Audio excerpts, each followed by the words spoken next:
Okay. All right. Hey, right. Well, welcome everyone to another episode of our podcast. Today I have Alex joining me. And I think the last podcast we did was on a fiery topic called killing the ego. And today I'm joined by Yes. him again to discuss yet another captivating topic that just arised out of a mere unsettling feeling that I had a couple of days ago, which was more about me feeling lonely despite being surrounded by people and support. And since I'm a person who is curious by nature, I had to get under it. And it turns out that the loneliness came from being disconnected. So I'm a fairly introverted by nature, and I have a handful of friends, not a big community, although I have a great online community. But in person, I don't tend to speak to a lot of people, and I like to have my me time and my space quite a bit. I get this willingness to do that a lot, urge to do that a lot. So recently, I just start, even though yes, I crave my me time, I still feel lonely and it turns out, after some research, that humans are built to belong to a tribe. And if we go back into the historical past, it turns Right. human beings existed in tribes. So I want to dig deep about that, and I think there's no better person than Alex to talk about it. So I'm gonna move move the mic to Alex, and I'm gonna have his viewpoint on this. Hi, Alex. Welcome to the podcast. It's great to have you here. Hello, Samra. Great to be here. It's always fun to talk with you. You've got great energy and great topics. I think that the last was a great discussion, the last one. But this was a great one as well. Find your tribe. That there's a classic line, no man is an island. We go back into the history of man and men and women. We formed families, we formed cities, townships, we had hunters and gatherers, we had, throughout generations, there's some sort of tight knit community that Mm, us humans we long for. We need, and at times we have different personalities. You tend to be a little more of an introvert. I tend to be a little more of an extrovert. Uh, though I interface well with all people. Ultimately, if we stand alone, we eventually kind of die out. We start to lose our perspective personally. And if we were to read the studies, and of course, if we go back to some of the more horrific studies with whether those that are have psychopathic tendencies, those that have some of the mental conditions, they tend to not be able to create a tribe. Right? They tend to not be able to join a tribe. They don't know how to fit into society, and eventually they themselves start to spiral. So as we join our tribe, as we find our tribe, first and foremost, this is my philosophy: find yourself, know yourself, and then find those that are like you, that support you, that build you. Right? I'm always telling my youth, I'm a youth leader, and I have children, and I always say, find those that make you feel good about yourself. Find those that make you want to be a better person. Don't find mm, those that beat you down or make you feel bad. But once you find yourself, then you find others like you, or that are compatible with you, or that are like, yin and yang. I kind of like the idea sometimes of some that maybe you're strong in one way and your friend is strong in another, and together you're stronger than you would be apart. That is the secret to why we need tribes. That's why we need, because I may be holistic and I may be working on all aspects of my life, have grace, forgive, be nice, but I am not perfect. I am still a work in progress. All of a sudden, I see a friend over there and he's also a work in progress. Oh, wait, look, he likes the same things I like, but maybe he's got something he's already mastered and I can learn from him and he can learn from me, and vice versa. And as we build these groups and we build these communities, we all get better together. It's a little woo woo sometimes, and it's a little, hey, but it's true. It's true. You find someone you connect with and you vibe on a level that's more than just intellectual. Again, we're holistic. Hmm. We have souls. And this love, right? And you hear about this word love in Spanish, we call it cariño. It's not so much romantic love. Sure, you find your partner and you'll have some romance. That's great. But you also find a community that you fall in love with, that you have passion for. Maybe it's a hobby you all have the same. Maybe it's sports. Maybe it's cars. Maybe it's bird watching. Who knows what it is? But you come together, and we're better for it. If all we are is just hanging out by ourselves, eventually we start to break down, and that's just human nature. Wow, Alex, I am totally blown away by everything you said right now. I mean, I knew it that there could be no better person to tell me about the value of being a part of a community because it's instinctively it felt like I should pass the baton to you, and it does make sense now. Um, so many valuable things you've mentioned, and it's so eye-opening, right? Because first is the value of the yin yang experience, where we are the yin and we need to find the yang. We can't do it alone. The idea of a lone wolf is messed up. Some people, I have Right. seen some people actually perpetuating it and encouraging it. Right.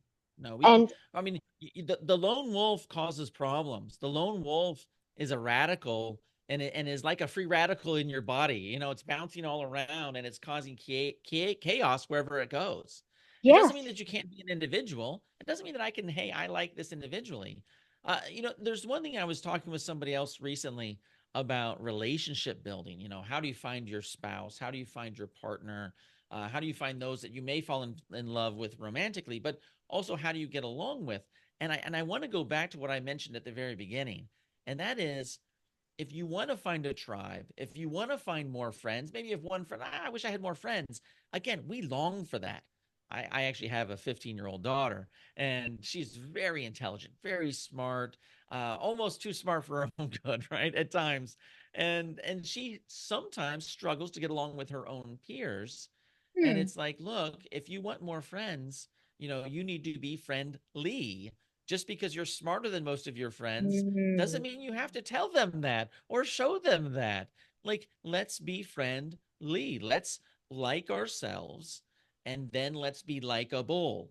And ultimately, if you don't like yourself, it's hard to find others. Now, maybe I then go back to I have 4 kids, and my oldest, when she was around this 16, 17-year age, she struggled with friends as well. My youngest is kind of too smart for her own britches. My oldest, she had kind of the self-worth issue, right? She was Hmm. she wasn't sure about herself, and she was always kind of, self-conscious, and did she look good? Did she, was she smart enough? Was she? And I always said, look, you've got to come to love yourself. When you love yourself, then others will come to love you.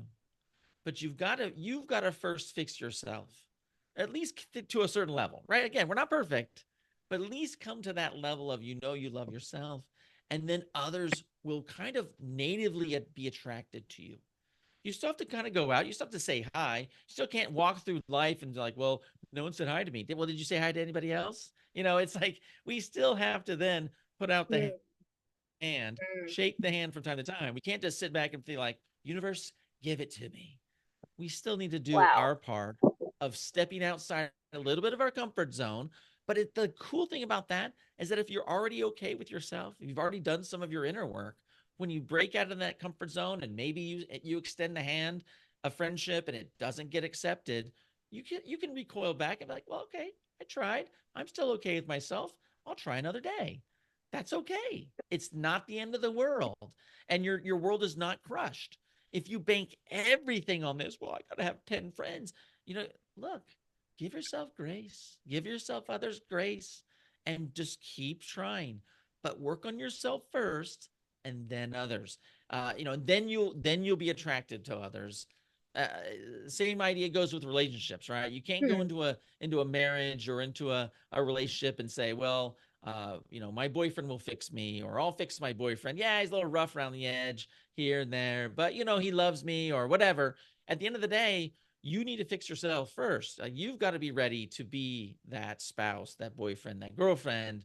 And again, that relationship starts first with us and then expands out. Wow, No, that's that's true. that's and and these things are tried and true. It's not like I'm just inventing this. I've lived Yeah, it. I've seen it in my family. And of course I do a lot of volunteer leadership work, yeah. and the same goes true. As we're building unity. What kind of events are we having? Are we being sensitive to, you know, you're only as not the concept of you're only as strong as the weakest link has some semblance of truth, but it's sometimes a little too cliche. I still say, look, be sensitive to the one, but you don't throw the baby out with the bathwater, right? You don't just change everything for the one, but you still be sensitive to the one. But ultimately, as a community, we come together.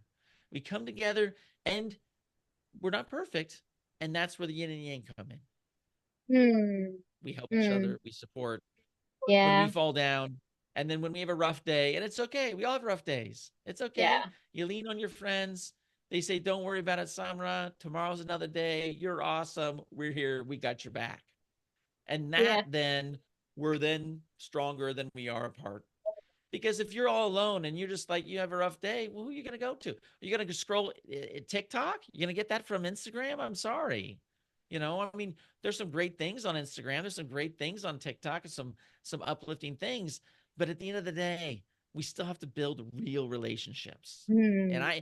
I say that to my kids as well. I say that build relationships. I don't care whether you use online media per se. Be smart about it, but these relationships that sometimes are just superficial, they're not going to be there for when you need them. Make sure they've got your back, and that it's real. You're establishing, real relations of trust, and you are being trustful and trustworthy. And then, of course, seek after those friends that are that. Don't just don't just compromise. I think sometimes too we in life feel like, well, if I don't compromise, I'll never get the boyfriend. I'll never get the friend. Well, I always say, look, give it a chance. Give it a chance.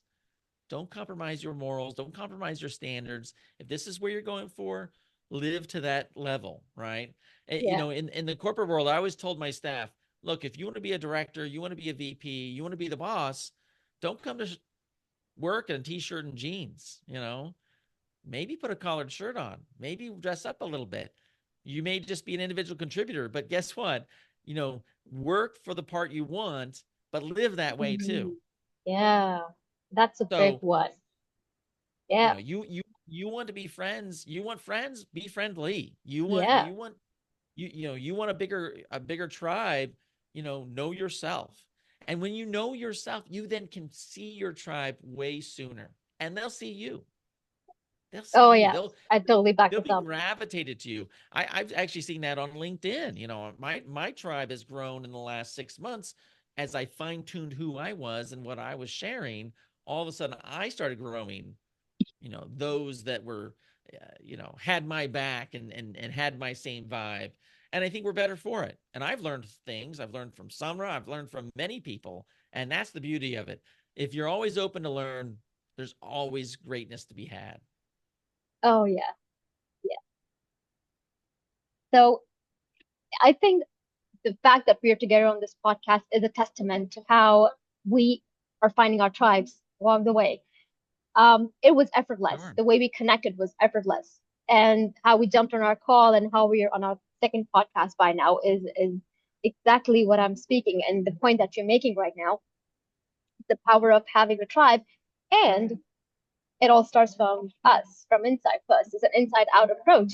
And I love the idea of being friendly, which is in terms of being like you're walking your talk. So if you want something, but you're negating it with your actions, you're not really aligning your actions with what you want, is how we end up being stuck, right? And it's true. We don't make the first move. We expect something to magically happen and use the universe working as magic. And someone just comes to us and says all the right words, but it doesn't work like that. And it's true that resorting to digital escape doesn't work for too long. It's not sustainable. I mean, we can look at some motivational quotes once or twice. They can work for us for like 5 seconds, and we're back to feeling lonely again because our body, our soul craves human connection, this soul to soul connection, and I love it. that void cannot be filled with digital escape. So I love that. It's so true. And Well, it's like a mastermind, like you are creating a bigger charge. It's like a singular battery will die on its own, but when another charge comes together, another battery comes together, we create a massive charge. And it's love that. also true how you mentioned that even though everyone is going through their own ups and downs, we still come together and we learn to coexist. This is the big one. I Right. think we And that's have a great our own. Sorry, it's no, you're fine. fine. There is so much wanting to come out. We're just No, overlapping. no, go for it. Bring it, Samra, bring it. All right, all right. I think I'm just finding my flow with the words now.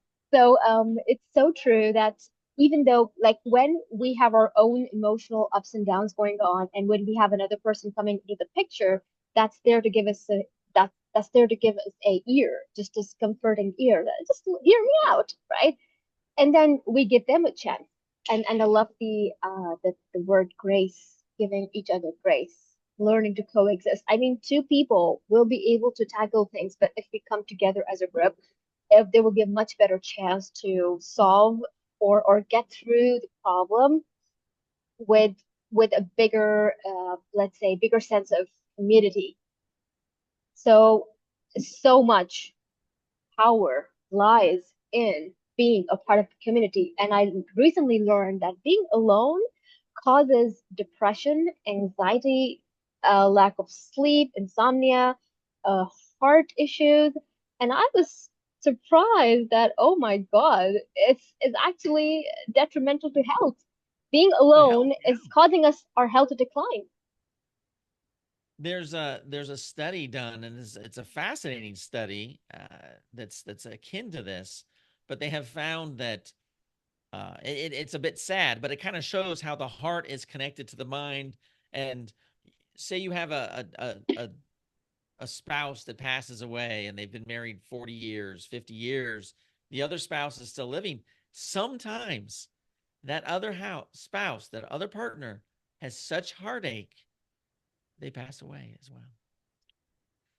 It's this connection that we bond, we build. And I'm not saying that that happens every time, but this heartache, this yearning to connect is just primordial. It is part of who we are, and that we are better for it, and we should not fight it. We should try to gel with it, right? And one thing that I've been working on over the last couple of years, and that is the art of true empathy, right? I think that over the years, I learned to love one another. I learned to love my fellow man per se, and I got better at it. I would say in the last 18 months, I've had a master class taught to me. I do a lot of volunteer work, and it has just taught me so much about the heart and grace and empathy, right? So sometimes your friend is hurt, something's happened, uh, they lost their job, they lost their dog, like something's happened, right? And it's not like the first thing you should say out of your mouth is, don't worry, friend. The sun will come out tomorrow. It's going to be all right. Okay, true. That may be the case. But at that point, they're still not feeling great. Right. So Mm, sometimes, there was a great imagery as someone taught me, a mentor of mine a couple years ago. He spoke about a hole that your friend is in, right? And you're mm. walking along and you worry for your friend. You look down in the hole and you're like, hey, friend, oh, don't worry. It'll be okay. See you later. That's not very empathetic. Okay, you're sympathetic. You saw it. But to be truly empathetic, you there's There's your a cat. friend. There's that cat. I just Like, attract animals from everywhere. Although this is a stray cat, but all the cats seem to come jump is it onto the is that a table. stray cat, Samra? Yes, Oh, that's yes, hilarious. it is. Every time this happens, when I go out, this cats just come to me, and there are many people sitting there, but it's You're just coming to you're the me. cat whisperer. You're the the pied cat whisperer walking down the street. I Anyway, think I am. Yeah. if we think about empathy, we think about I'm trying to kind of walk a mile in their shoes, right? I'm trying to feel what they feel. But a lot of times we just give lip service to it and we don't truly show empathy to our friends, to our loved ones. So go back to that analogy. Your friend or your loved one's in this hole. They're having a rough day, they're having a rough go, they're having a rough month, something, right? Hmm. So you walk by the hole, you look down in, and you say, "Oh, my friend, you know I care for you. Oh, let me know if there's anything I can do for you. Have a great day. Don't worry, you're awesome. The sun will come out tomorrow. See ya. Bye." Hmm. Well, you acknowledged them. That's good.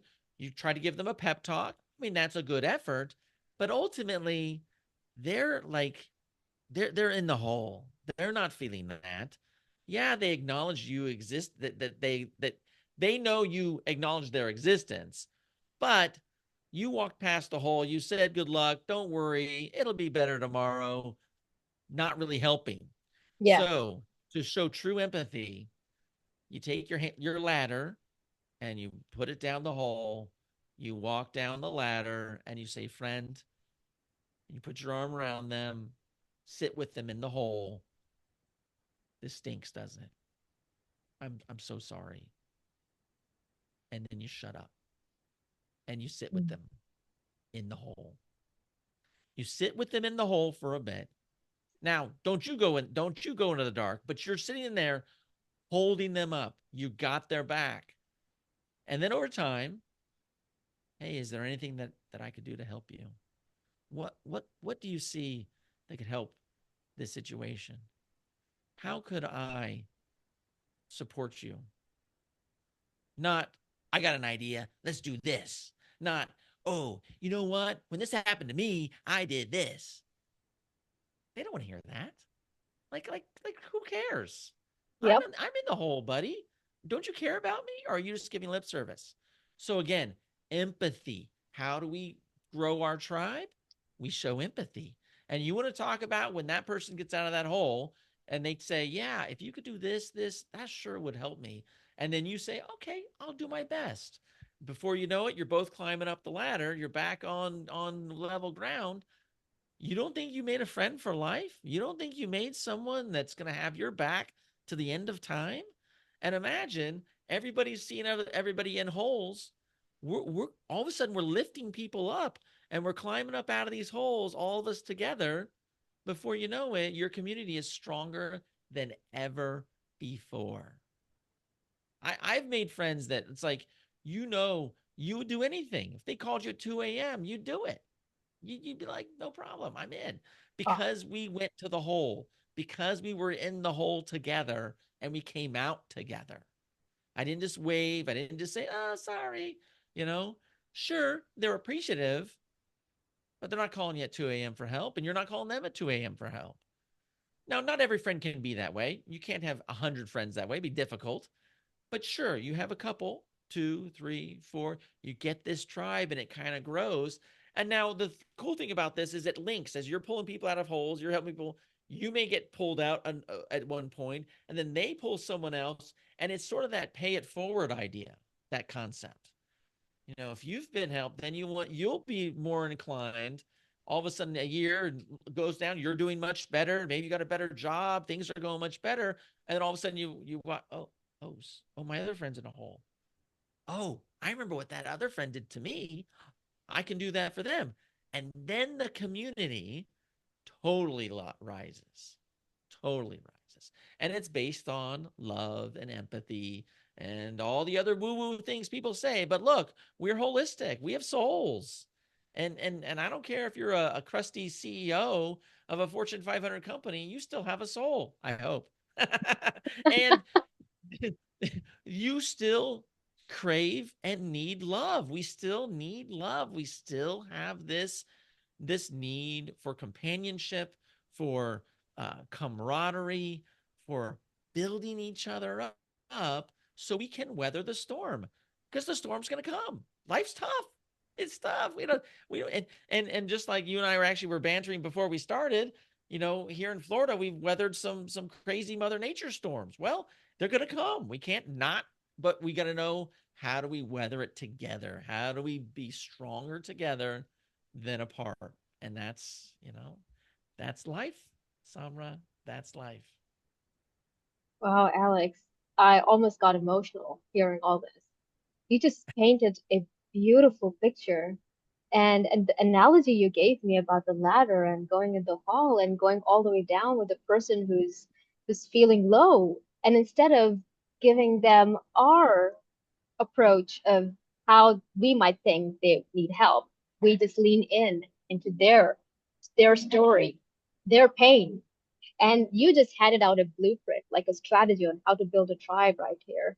I think people need to take notes. I hope they did, because I certainly took a lot of mental notes right here. Is to go with the person and sit with them and sympathize with their pain that, hey, I know it sucks and I'm here for you and tell me what you need from me.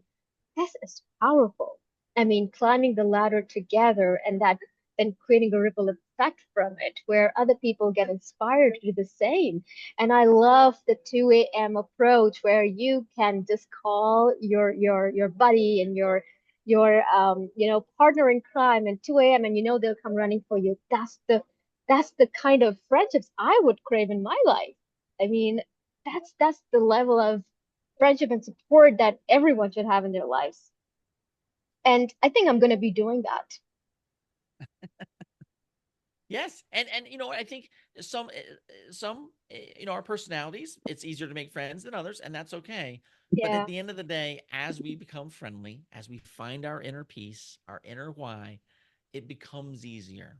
It becomes a natural outpouring as we work in and then go out.